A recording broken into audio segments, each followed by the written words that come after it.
नमस्कार, मेरा नाम सौरभ शुक्ला और आप देख रहे हैं न्यूज़ 18। मध्य पूर्व से एक बड़ी कूटनीतिक खबर सामने आई है। ईरान और अमेरिका के बीच जारी शांति वार्ता में अहम प्रगति होने की जानकारी मिली है। सूत्रों के मुताबिक दोनों देशों के बीच एक प्रारंभिक समझौता ज्ञापन यानी एमओयू का फाइनल ड्राफ्ट तैयार किया गया है, जिसमें ईरान के परमाणु कार्यक्रम से लेकर दुनिया के सबसे महत्वपूर्ण समुद्री व्यापारिक मार्गों में से एक स्ट्रेट ऑफ हॉर्मुज को खोलने तक कई अहम मुद्दे शामिल हैं।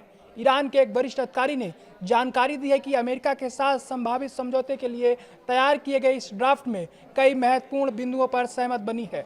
बताया जा रहा है कि दोनों पक्षों के बीच प्रारंभिक सहमत बनने के बाद अगले 60 दिनों के भीतर अंतिम समझौते को लेकर विस्तृत बातचीत की जाएगी। सबसे बड़ी राहत की खबर यह है कि ईरान ने सभी कमर्शियल जहाज़ों के लिए स्ट्रेट ऑफ हॉर्मुज को तत्काल प्रभाव से फिर से खोल दिया है। इसके साथ ही अमेरिका ने भी ईरानी बंदरगाहों पर लगाई गई अपनी नौसैनिक नाकेबंदी हटाने पर सहमत जताई है।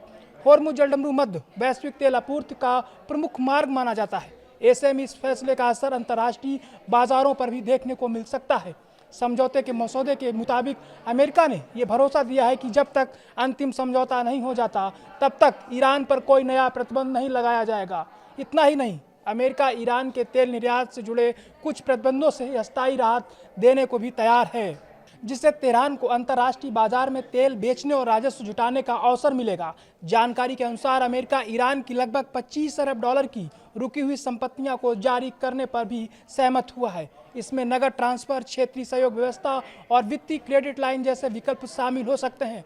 इसे ईरान की अर्थव्यवस्था के लिए बड़ी राहत माना जा रहा है। वहीं दूसरी तरफ ईरान ने भी कई अहम प्रतिबद्धताएं जताई हैं। तेहरान ने स्पष्ट किया है कि वह न तो परमाणु हथियार बनाएगा और न ही उसे हासिल करने की कोशिश करेगा। अंतिम समझौते तक ईरान अपने परमाणु कार्यक्रम की मौजूदा स्थिति बनाए रखेगा। इसके तहत यूरेनियम संवर्धन को आगे नहीं बढ़ाया जाएगा और परमाणु सुविधाओं का विस्तार भी नहीं किया जाएगा। इसके अलावा अमेरिका और ईरान इस बात पर भी सहमत हुए हैं कि ईरान अपने अत्यधिक संवर्धित यूरेनियम के भंडार को कम करने के तरीकों पर चर्चा करेगा। इस विषय पर अगले 60 दिनों के भीतर विस्तृत बातचीत होने की संभावना है। अगर ये समझौता अंतिम रूप लेता है तो ये पिछले कई वर्षों में अमेरिका और ईरान के रिश्तों में सबसे बड़ा बदलाव साबित हो सकता है। साथ ही इसका असर वैश्विक तेल बाजार, क्षेत्रीय सुरक्षा और मध्य पूर्व की राजनीति पर भी व्यापक रूप से देखने को मिल सकता है। फिलहाल दुनिया की नजरें अगले 60 दिनों में होने वाली अहम वार्ताओं पर टिकी हुई है।